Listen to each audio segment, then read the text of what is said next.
As I've been asking everybody, it seems kind of scary to step into the world of Ben-HUR. What are you talking about? No, I'm just kidding. It's a new story that we... No, Were there any fears or any going in and taking roles in this? Yeah.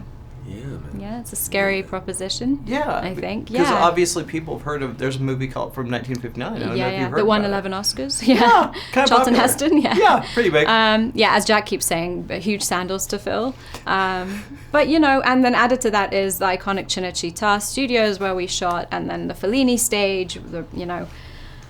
Yeah, a lot of pressure, but at the same time, it's such a universal and timeless story that needs to be told now as much as it did then. And the story is based on a novel from 1880. Mm-hmm. So it's timeless, and we needed to tell it to a modern, new audience, younger audience, and it's as relevant today as it's always been, if not more so. And I hope that the message of we haven't learned our lessons. We've been saying this all day, but we haven't learned our lessons to forgive each other and to show unconditional love. And until we do, this movie this story will never be irrelevant. Well, I think that's a great... because the original, too, was so much about revenge. This is about peace and unity. Yeah. Yeah, it's more connected to the book, Yeah. to the novel. Yeah. Absolutely. Especially the ending. And you play a pretty important character. Yeah. Can you talk? Yeah. That's I've heard of him. talking about big shoes that step Yeah. in. Yeah. What was that like?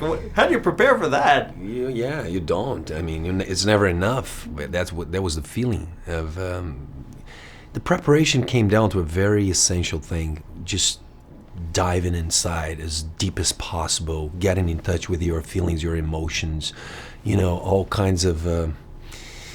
it was a personal journey, I didn't find another way to do this. It was a personal exploration of my own faith, of my own heart, of what it's like to be a human being. How do we feel? How do we interact with the other people?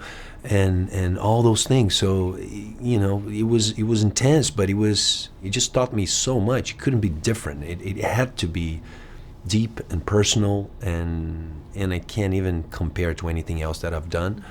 I'm not talking about the result. I'm talking about the experience itself. So it's something that I still have. When I finished shooting, and I remember flying back to Los Angeles, and I remember just when I arrived in LA and, phone, everything that just came in 2 days I was seeing, I'm like, no, come back. And it's just a place that you visit that I had access after a lot of practice, that it was just so good. I felt so good, and I wish I could feel, not only hold on, because I don't think we're permanently changing in life, right? We're always, moving and changing, so nothing is that stable. But just to be close to that place as much as I can. So it stayed with me somehow, the personal exploration that taught me things. I was rewriting a lot of things in my life, so of course I have that in me, and I'm always working on myself on a daily basis, just because I think it's good for me. It's very good.